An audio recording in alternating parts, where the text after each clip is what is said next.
first ones is going to be Clint Bailey. He is a commercial insurance provider, and he has been in the business for ages, and I've been working with him, so I think he has a lot of insight. He's also very pragmatic about things. So if you have questions, well, I'll be kind of advocating and talking about my perspective on the critical nature of insurance. Next is going to be Hillary. She's with a lending institution that our partners in Northern California have been working with her for some time, and we find that anybody that we refer to her, she's also a great source of information. So thank you, Hillary, for being here. And then I think probably one of the stars of the show is Mr. Ryan O'Connell. He is the founder of How to ADU, the Facebook page that has grown when I joined it at 3,000 all the way up to over almost 8,000, and is a strong advocate for just affordable housing and housing in general. So welcome, everybody. First, we're going to talk about a little bit of best practices. If you're here and you have a question, that's what we're here for. We want to kind of ask those. So put them in the Q&A. You can kind of put them in the chat, but we'd like to, if you can put them in the question and answer that's on the bottom, then we can kind of make sure that we've answered them. Another cool feature is once you put your question in the Q&A, other people can go upvote the questions that they also have. So we can prioritize. And even if you don't know what questions you have, you can pop into the Q&A and just upvote other people's questions. And that's a way to participate. Thank you, Ryan. I think that's great. So Clint, I want to start with you, because one of the things I get a lot of, or I see a lot of, is that I don't really think people they're that aware of how important having the right kind of insurance is. When whether you're doing having a general contractor, you're going from an architect to then hiring a general contractor, and then they start getting all the subs and they're on your property, and I think most homeowners think that, or don't think that there's an insurance issue or an insurance component. And one of the things I've been posting is about the additionally insured certificate of liability, or being named, or having yourself named as a certificate holder, which, as I understand it, please correct me if I'm wrong, that if somebody were to do some damage to your property, let's say the contractor broke something, that then you, because you're a certificate holder, the homeowner, could then go directly to the insurance company. You wouldn't have to go through the contractor themselves. Well, you bring up a good point, and there's a few different lines of insurance if we're talking about setting up a home, and that's kind of what we're discussing here. Is we have a prospective home developer that's going to go out and buy, say, a tiny home, and they're going to put this tiny home on a piece of land. What kind of insurance do they need? What kind of protection do they need? Well, the key thing is two lines of coverage. First coverage is builder's risk. When construction processes are taking place, when you have an actual construction site taking place, normal property insurance does not cover any kind of damage that might happen to the home at that point. So once the home gets delivered to the site, typically, in that delivery process, you obviously, if you're buying one of these, you need to make sure that whoever is doing the transport, manufacturer of your home, is covering that home while it's sitting on a truck or being towed behind a truck. Because again, normal insurance is not going to work in those conditions. You need to vet that with whoever you're doing with the transporter or the developer, that we will have coverage while that home's in transit. But once it gets to the job site, that's typically where it becomes your responsibility. So let's say you're developing on a park. The home gets delivered, the home gets set down. At that point now, the home needs to be set up. You're going to need what's called a builder's risk policy, and that will provide you coverage while the whole setup process is taking place. You could buy these in 3-month installments, 6-month installments, depending upon how long it's going to take for the home to be built. That covers the property section of it. That covers it if it burns down, if it gets damaged. Basically, through that whole construction process, you're protecting your investment in that home. But that doesn't provide you liability. And you brought up the liability piece of this. What is your protection in the event that somebody gets injured and this home is titled in your name and they decide to sue you as a result for getting injured at this site? That is where you need liability insurance. Now, typically, if you hire a licensed contractor to do this work for you, somebody that it carries a license in the state of California, you also want to verify that they have general liability insurance. And that contractor, this is the typical way, will provide the liability to you while they're on the job site. So while there's a setup process going on, the general contractor that is in charge of doing this job should be providing you with the liability to do the job. And they will name you as, meaning when I say the home buyer, you as the home buyer, as additional insured on their insurance policy. So the coverage will extend to any injuries that might happen to a third party that happens to be on the site. Very important that this is taking place.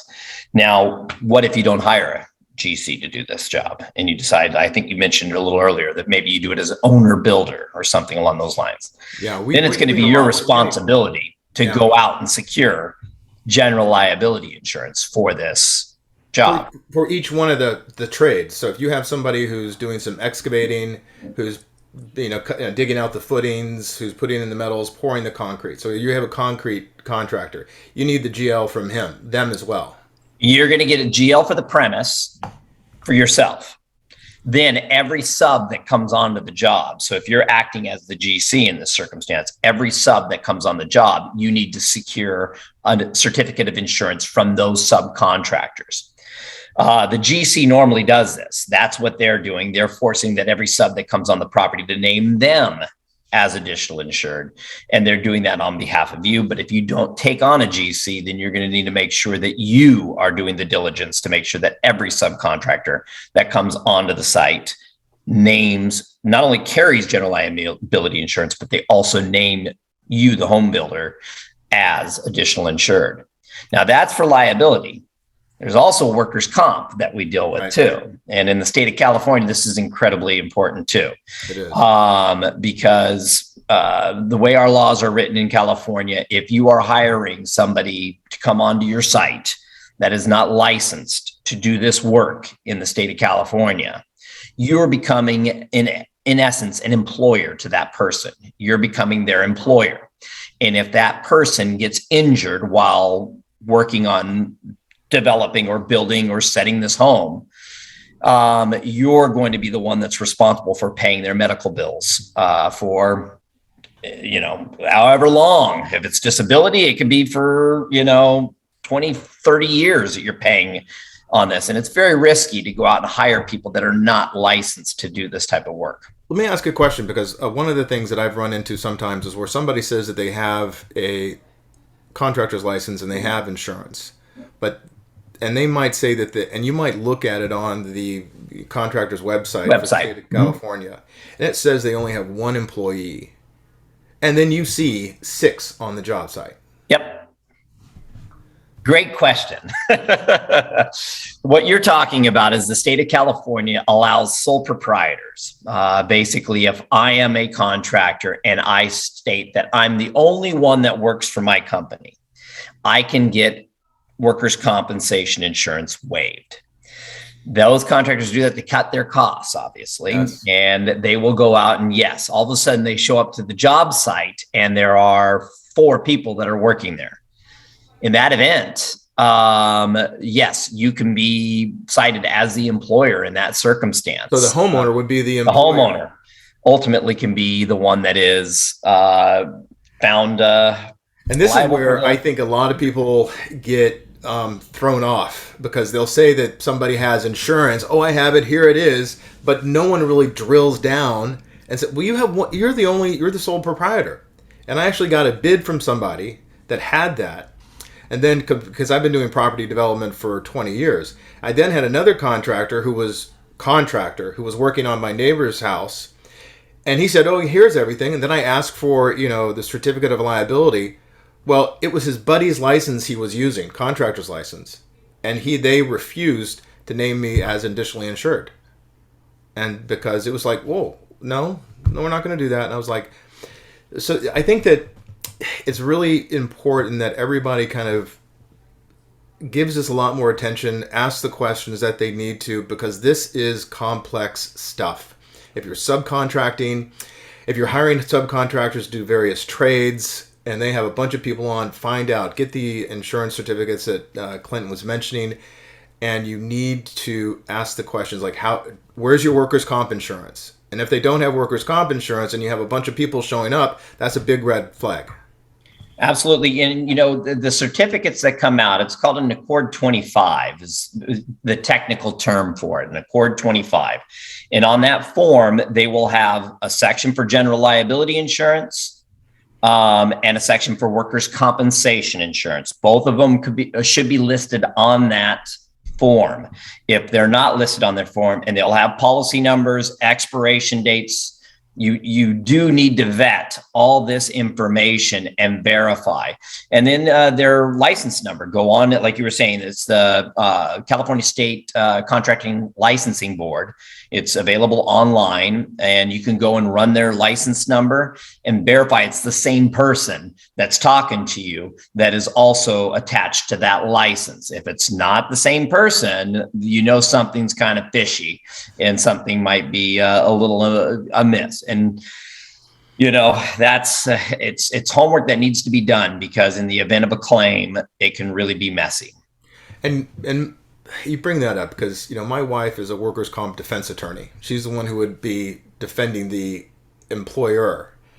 And what it is, somebody could claim any injury in the state of California. You really don't have to show that you had this massive injury before somebody is going to say, I think I'm going to get a payday from you by saying that I'm injured.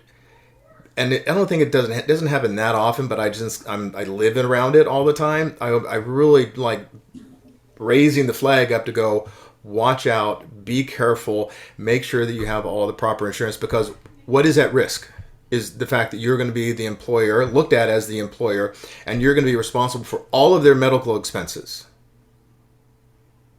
So, correct? Oh, yeah. Absolutely. And what you were just bringing up there, which is key, and we're kind of going back to another position that we talked about. If this is a sole proprietor contractor that's just bringing random people onto the job, a lot of times some of those random people are really not people that are working for them at all times.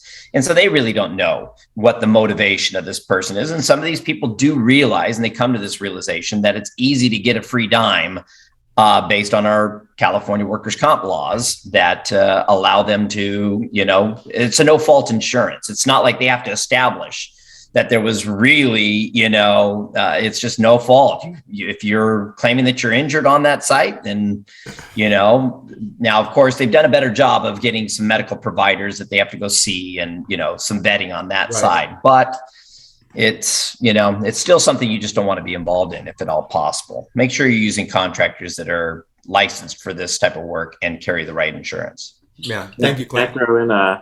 Sometimes contractors don't like answering these questions, and it could be a really early sign that if you're the type of person who wants to do your homework, and they're the kind of person who gets a little prickly when you start asking responsible questions, like respectful questions, it's probably not a good match, right? And that's good to know early on. Go find somebody who doesn't mind your questions, because these are reasonable questions when posed the right way.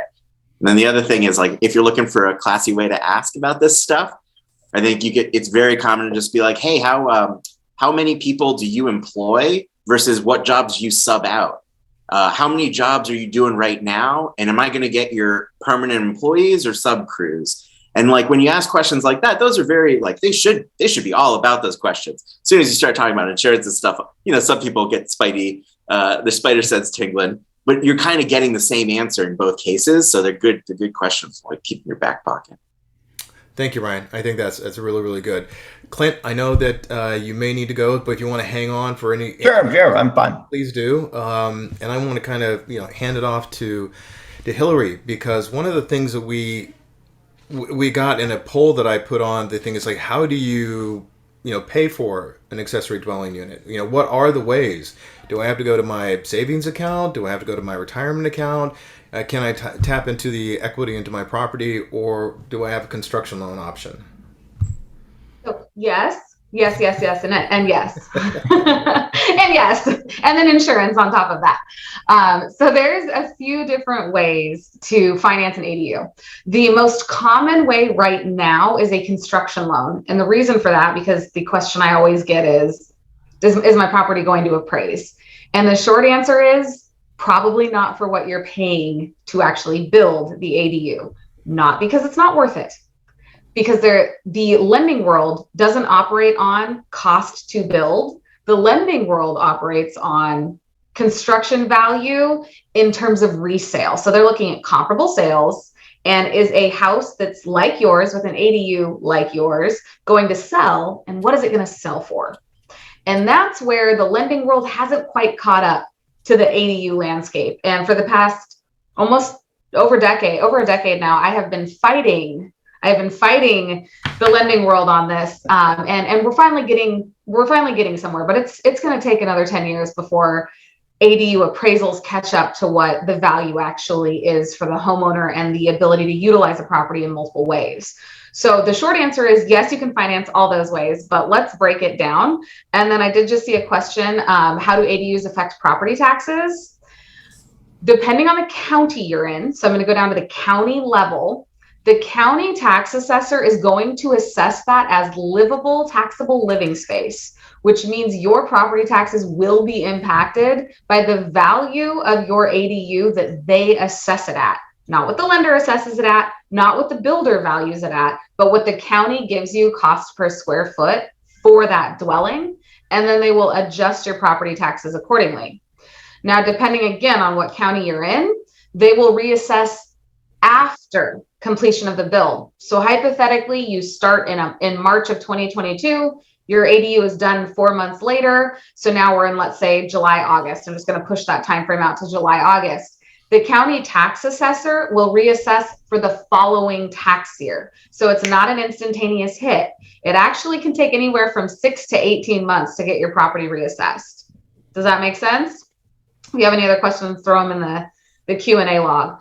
And again, depending on the county that you're in, because if I'm looking at Marin County versus LA County, right? I'm looking at two completely different tax structures. So when we're looking at two different tax structures, the value per square foot is going to be different. And I will say that the highest taxed county right now that I'm aware of in in California is LA County and the surrounding areas. The worst ADU valuation I saw for taxes was actually in Temecula. And that one brought their property taxes up $12,000 a year. It was pretty insane. We're fighting it.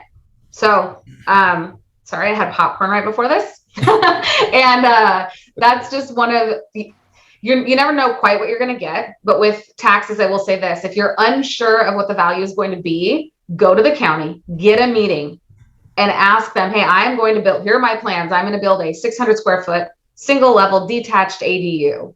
What is the range my taxes will increase? And they will give you a range, and it will need to fall within that range because it's truly based on taxes for that county.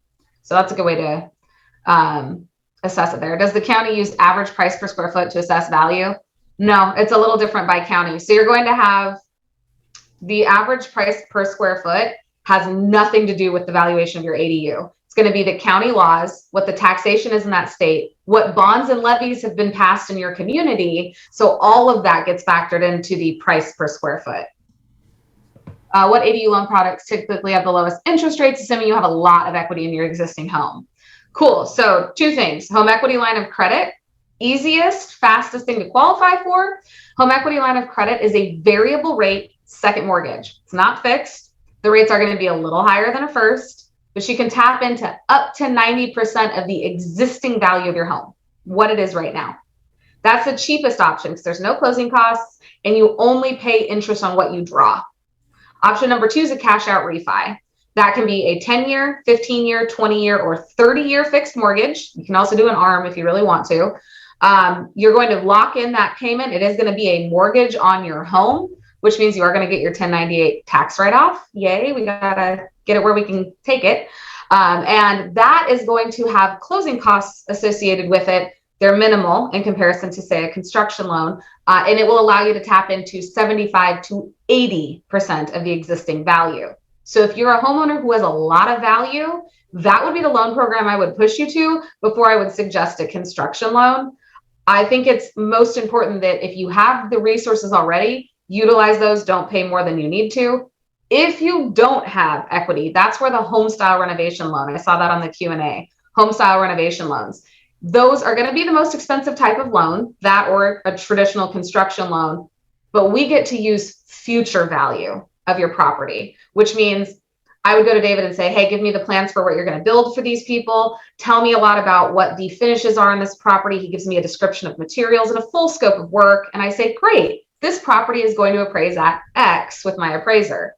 And we are going to use the value of the finished product to fund your loan, which gives you more equity out of the gates. It's not dollar for dollar. That's where people get a little stuck. It's not dollar for dollar, but I would say about 80% of the people that come to me for construction loans, I will maybe fund about 50 to 60% of all of the people that come to me for construction loans, with a mix of cash down and equity in the house, so on and so forth. Hillary, somebody in the chat feature said if you could repeat the name of the second type of loan after the HELOC. Cash out refinance. Okay. This is just tapping into equity in your existing home. And I will say this. Go ahead, David. Which is the quickest? Because my understanding is like the HELOC you can get in very short order. 2 weeks, a week and a half. Cash out refi, 30 days. And then a construction loan is completely dependent on the build package. So we have to have a project package from our builder, from David, and then the 30-day loan process starts, because we're appraising to what you're building. So we need to know what you're building. HELOCs are the fastest. I will say this. I did just help a client who had a couple properties. Not everybody has that, I realize, but I just want to give you guys an example of how creative we can be. She had an investment property that she owned, and she had a primary home. And the investment property, she owed about $150,000 on it. It was worth about $400,000. And then her primary home, she owed about $250,000 or so on it, and it was worth $600,000. And instead of trying to do a construction loan and get enough equity to do a $400,000 ADU, which is exactly what she wanted to do, we did a cash out refi on both of her properties, combined the equity, got her payments really low on both of the properties. She still cash flowed her rental. And then we took all of that money and built her an ADU on her primary residence, which is now paying back the roughly $500,000 mortgage she has on her primary home from the long-term rents she's getting from that ADU. So there's, it depends on the situation. And I tell everybody, don't just listen to blanket statements. If you want to know what your situation is, pick up the phone and call somebody like me. Take 5 minutes. Let us ask you some very personal questions. I'm going to ask you what your credit score is. I'm going to get down and dirty into your mortgage details. But then I can put together a very quick summary of, here are the types of loans. Let's explore them. Or, hey, we need to pause. I need you to work on your credit. Or we need to save a little bit more and we're close. We're going to actually get a game plan together. When you want to build an ADU, it's not always going to be fast, but you're willing to put in the time, we can get you there. Thank you. Appreciate that, Hillary. Yeah. As I think everybody can kind of appreciate, there's a lot of detail to the various products that are out there. And as Hillary mentioned, call and contact a lender that you have a relationship with, or or you've seen somebody recommend someplace, and just ask the question. Have that kind of doctor's visit, as I kind of like to look at it when you sit with a lender, because they are going to ask you the personal questions. So just be prepared for that. I have a question about that, actually. So there's a couple of people in the Facebook group who say that they're lenders and they're hard money people. Yep. Is there a good way to know that somebody's like a licensed broker who's shopping like really official financial products versus like a guy in a van who's going to give me money for the ADU? And then like wake up in a bathtub and I'm missing organs. Like what's okay. That was graphic. Well, they come with bathrooms, Hillary. I really didn't need to go there. Like I just had a serial killer moment. Guido. Yeah. Okay. So yes, there is this beautiful thing called an NMLS number, National Mortgage Licensing System number. And if you are a licensed mortgage lender, you have to have an NMLS number. And y'all can go to nmls.com or can't remember which one it is. I should know this. I've been doing this for 12 years. It's one of the two. And you can type in my number and I'll even put it in the chat. You guys can text this out.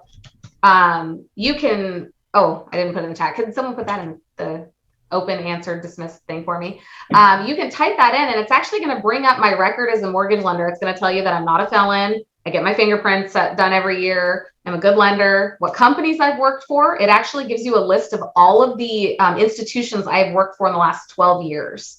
So you'll be able to see that I worked for US Bank 6 years ago and a small brokerage firm, and that I've been with Umpqua Bank since 2015. If someone is not willing to give you an NMLS number, or they don't have one, chances are they're probably not the right person to talk to.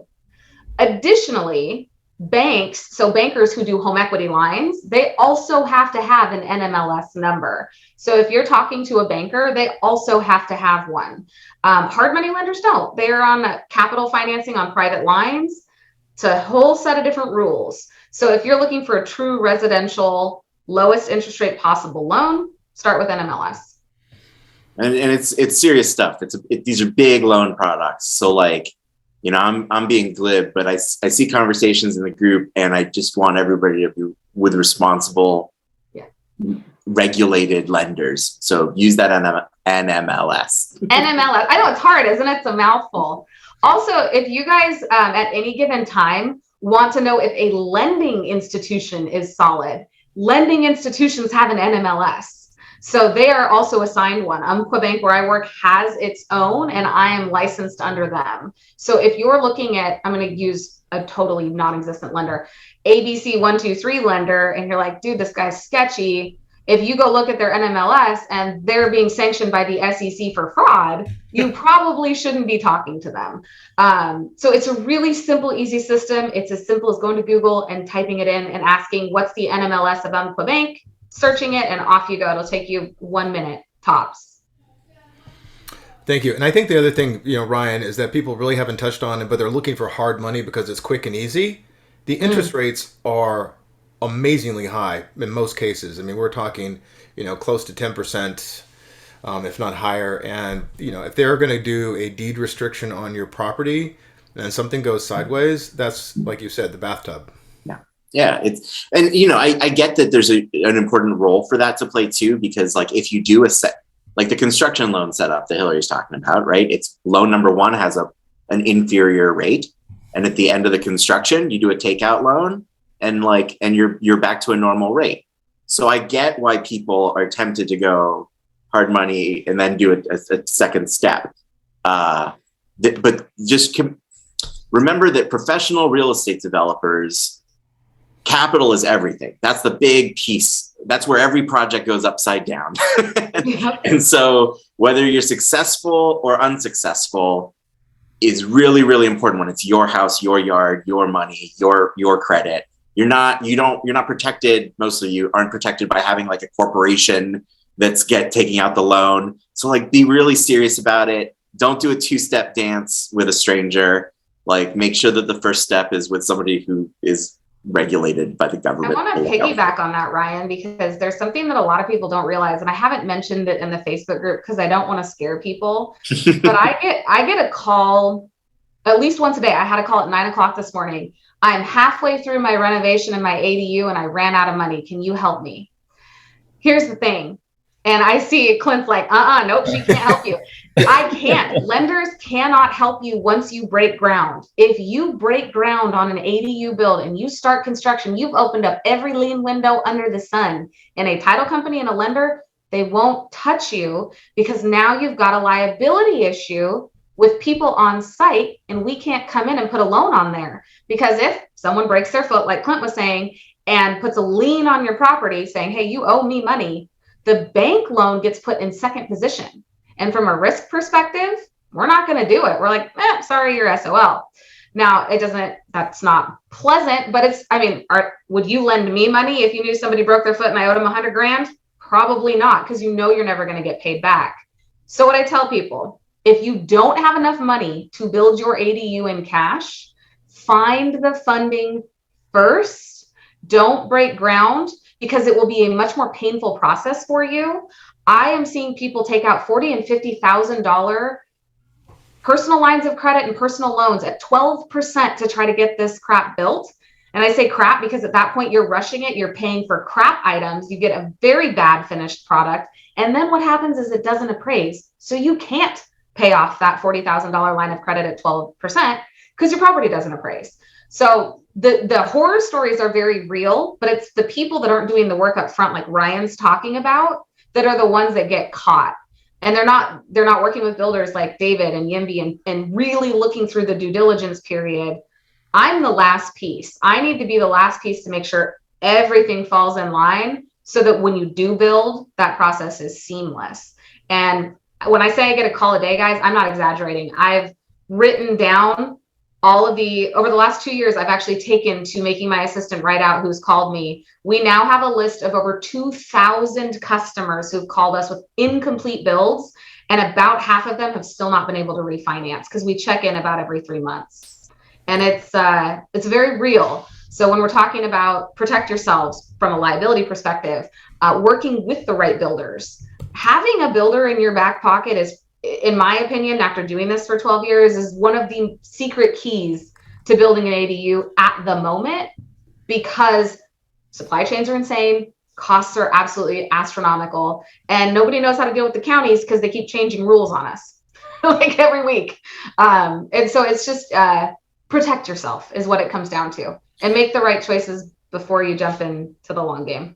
And if I could piggyback on that real quick, because you did bring up a good point. Same thing goes with insurance.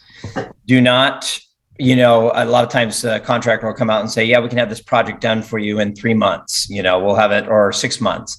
Buy longer terms, because the same goes for insurance. If your policy expires and the job is not done, the way these builders risk policies work is they end when the keys are handed to you and the keys are ready for occupancy.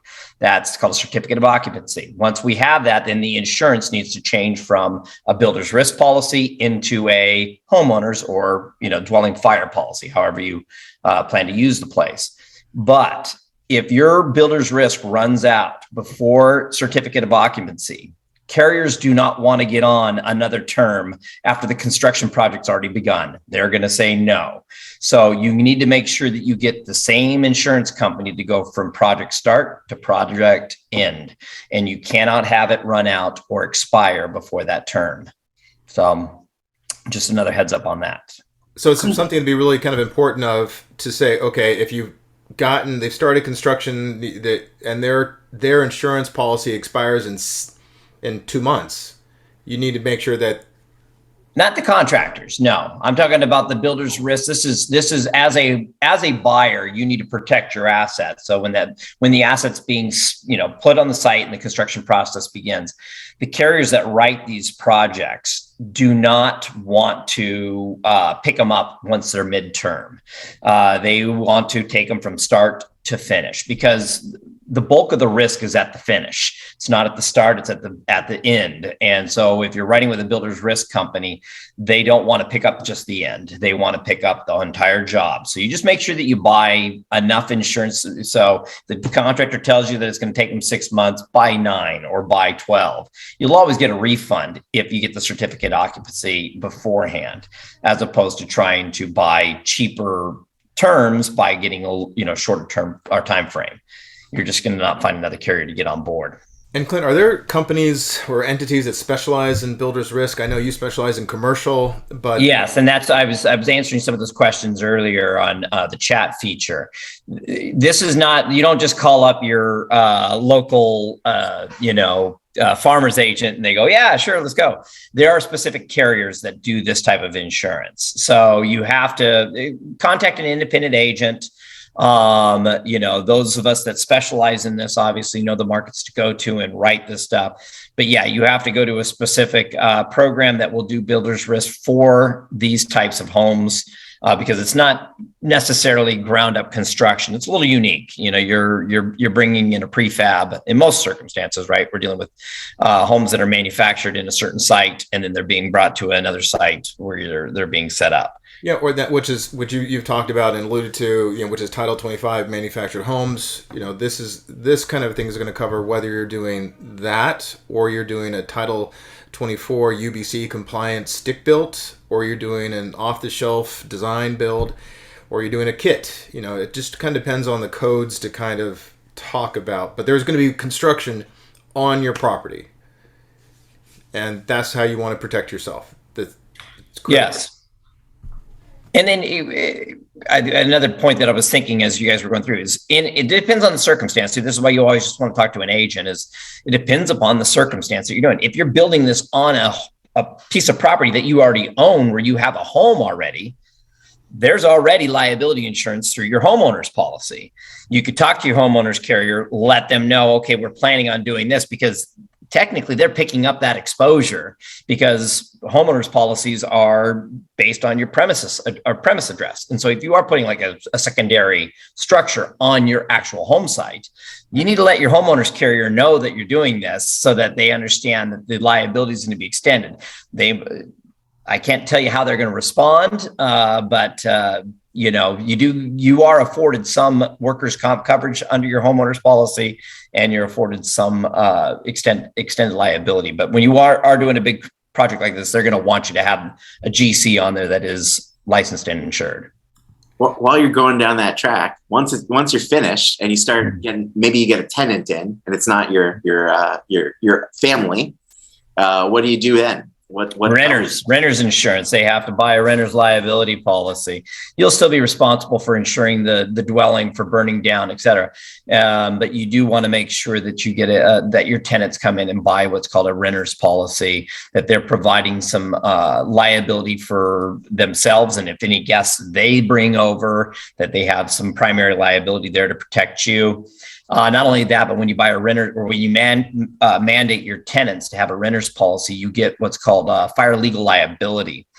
And in the event that the renter is responsible for burning your place down, you have some liability on their policy to pay the claims, as opposed to your carrier paying the claim, assuming that they're responsible for the fire, which in most cases they are. Leaving something on the stove, or smoking in bed, or something along those lines. Yeah, anything like that. We got about 20 minutes left, and one of the topics that I think that I really I'm excited about Ryan answering is that we get a lot is, how do you finding a good contractor? How do you find people to work with? How do you even begin the process of deciding what to do if you want an accessory dwelling unit? I get this asked all the time. And then in the group, I've seen so many sort of tangents of things going off in a million different directions. I wanted to give you some time to kind of talk about what your experience is with that question. This is a hard one, guys. I think, everything depends on your project, right? You're the most important character in your story. So some people will have a lot of success with one of the most traditional paths, which is you find an architect who is a customer service representative during the whole process, or you find a GC who likes doing customer service, right? Every GC is kind of their own business too. Some of them love it, some of them don't. And they should know that about themselves by the time you meet them. And that person will hopefully be a really strong point person throughout the process. What I see a lot in the group, and so if I stray from that happy path, if you want to save money, and everybody does, then you start getting multiple bids from lots of different types of people who do lots of different parts of this whole big A to Z process. And I think you can build a team to accomplish your goals if you, have a really good sense of how to do this from A to Z. You can build a less conventional team. So if you've built a house before, there's a much better chance that you know how to get from A to Z with like a Sandlot hodgepodge team of like misfits. If you do not know how to build a house, get it permitted, get it financed, and go from A to Z, and like know how to overcome all of the stuff that happens on HGTV, but like for real, then don't build the misfit team. Like go out and consider that it is worth spending the money on the traditional team, on the guys who know what they're doing, who do these projects a lot.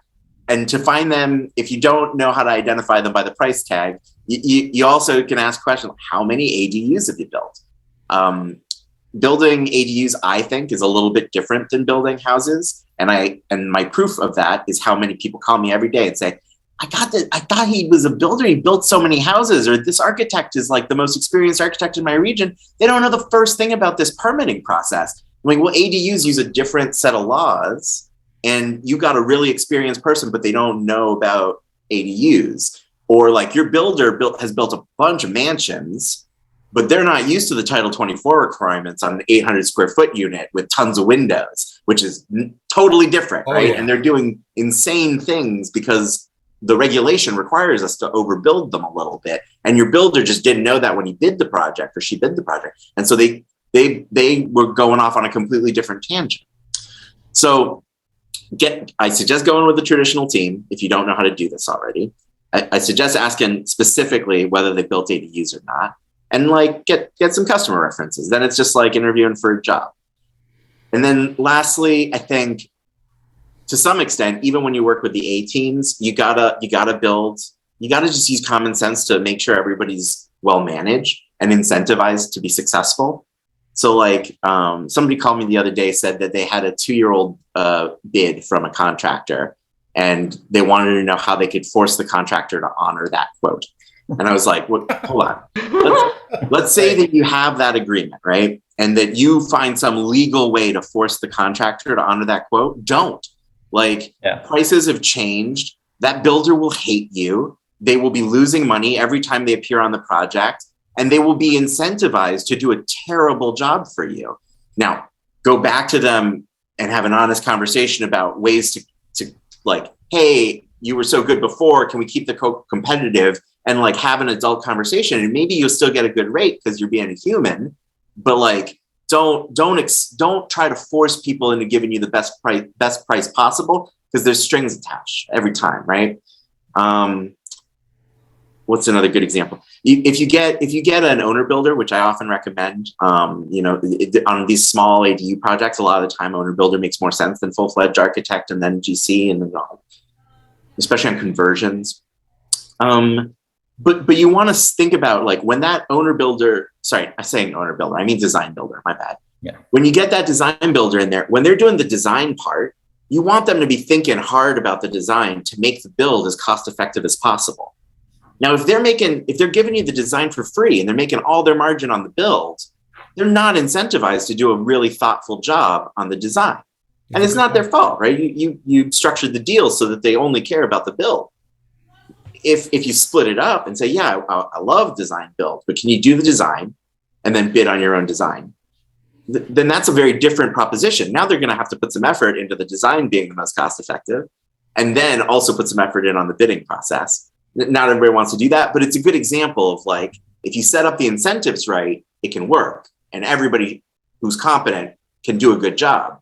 If you set up the incentives wrong, you're kind of telling them like, hey, I'll pay you more if you do a bad job on the design part. And that's a weird situation to put yourself in, right? So if all of that sounds really easy, like the 3 things I just said, then like maybe you could be an owner builder. I would suggest going and taking some online courses. They cost a few $100. Cole Peterson's got one, and he's like the granddaddy ADUs. I'll drop a link in the chat. It's an affiliate link. But like if you can invest, if you think it sounds easy and you don't mind investing a bunch of time and a little bit of money, then that's a good sign, because you're supposed to not mind investing a little to save a bunch. But if any of that sounds tricky, don't do it. Get the A team, get the traditional team. That's my thing. I want to kind of ask more of a 3rd grade kind of question, because some of us, or maybe some people here maybe, and who might be watching this, may not understand the difference between an architect and a designer. And could you talk about that, Ryan? Well, architects are licensed. And so the same way that we talked about the NMLS thing, like architects have a legal responsibility to oversee the whole project, stamp it, and then they're like liable for a lot of stuff. And that's my baby explanation. Design, and a good example is even at an architect firm, there are designers, right? And everybody's working into the architect who's stamping the whole plan set. I don't want to sound mean. Everybody can be a designer, right? You can say designer pretty quickly. Everybody can get some software. That's it. And so, you draw to scale. Maybe you don't even draw to scale. You can still tell people you're a designer. So just, be careful. That said, like I said, design build makes a ton of sense for these smaller projects. You don't legally need an architect on timber construction, like type 5 or whatever it's called, under 3 floors. Like, so there's you're allowed to do it. You're even allowed to do your drawings on your own. If you've got a city who's willing to walk you through the ABCs. But like, just because you're allowed, doesn't mean it's the best way to get to the finish line, if that makes sense. Ooh, I want to good enough piggyback answer? on that. Can I piggyback on that, David? Please. Okay, so just seeing this from a lending perspective, because I have to see the full set of plans and I have to see the full construction breakdown. Mm-hmm. And when the architect or designer and the builder are not on the same page, you're going to get halfway through construction and you're going to have upsells on the build side because the architectural plan wasn't done right. So when you're building an ADU, the specs that an ADU has to be built in the state of California, and it's different by county, there's overlaying rules, but then you've got different easements and different restrictions and different height management that you have to build to. Make darn sure that if you're not working with an architect design build firm and your architect is separate from your builder, that they are absolutely communicating. Because if your architect over designs your ADU and your builder tries to build it with that, you've just blown your budget. So you've got to keep everybody in line. And if you don't want to keep everyone in line, then you need to hook the two parties up at the beginning and have the conversation with both and give them your budget. Because if an architect has free reign, they're going to design you the world. And then you're going to have to go, oh, no, I don't want the world. I just want Pluto. So can you please bring it down a little? And this will save you not only time, but it's going to save you a ton of money if you do this up front, because your architect isn't going to go through a full set of plans, or your designer, and your builder's not having to rewrite a bunch of stuff. You're helping all parties involved get you to the finish line that much faster. Mm-hmm. And even there's even more reasonable examples, right? Like you go, architecture designer says, hey, these are the windows I picked for the plan, right? Makes a totally reasonable choice for budget. But then the builder you pick works with a different supplier who has different manufacturer relationships and doesn't have good pricing or timelines on those windows. Like, you need to go back and forth and iterate, especially right now with all the supply chain stuff. You don't want a window that delays the project by 12 weeks. You don't want a window that a glass door that expands your budget by $20,000 because of what's happening right now in the market. You want a builder and an architect or designer who have their stuff enough together that they can iterate and be like, hey, this thing happened at the job and we're going to adapt based on your inputs, right? And hopefully they do that well. And Cole's awesome. I have to plug him because I worked with him for so many years and he's awesome. If you want to do an owner build, buy his book and take his course because it's game changer. Mm-hmm. Yeah. Let's see. Patrick, you had a question. I believe they're a middle of the road approach where you are an owner builder but hire a PM, project manager, or someone with construction experience to orchestrate the subs. Thoughts or experience on that approach?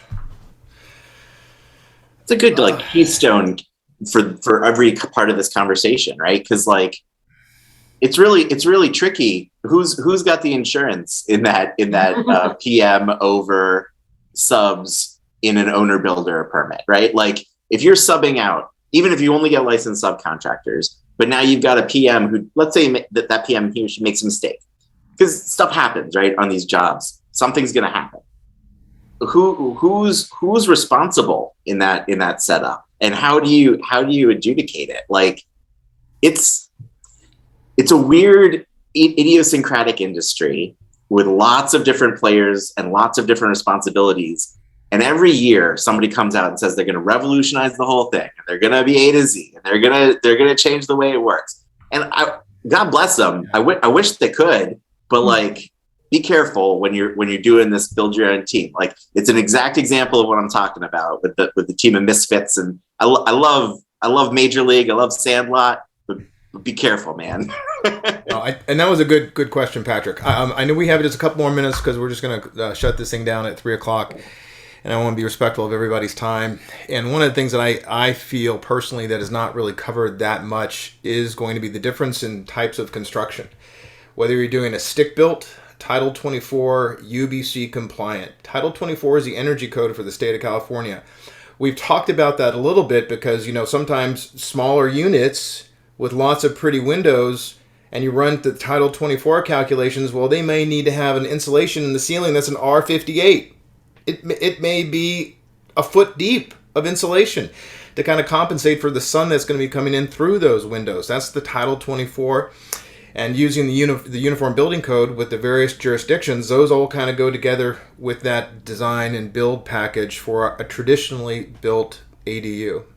Then there's the other type that is getting a huge amount of time and energy and money spent advertising and soliciting people, and that's the Title 25 manufactured home. There's a couple big companies that are out there saying that they have their ADUs, they're going to give them to you, but they do not properly, in my opinion, disclose the fact that it is a Title 25 built manufactured home. It's built to the codes are great. You know, it's a HUD code, it's HCD, administered locally on the state level. I shouldn't say locally, the state level. But you should know what you're getting, because as we've been talking about all the little different components, whether it's the proper insurance, saying what you're going to be doing, when you're going to be doing it, what type of loan product you're doing, and whether you're going to be getting, you're using the A-team or the sandlot. The Title 25 manufactured homes have other critical components like a 433A.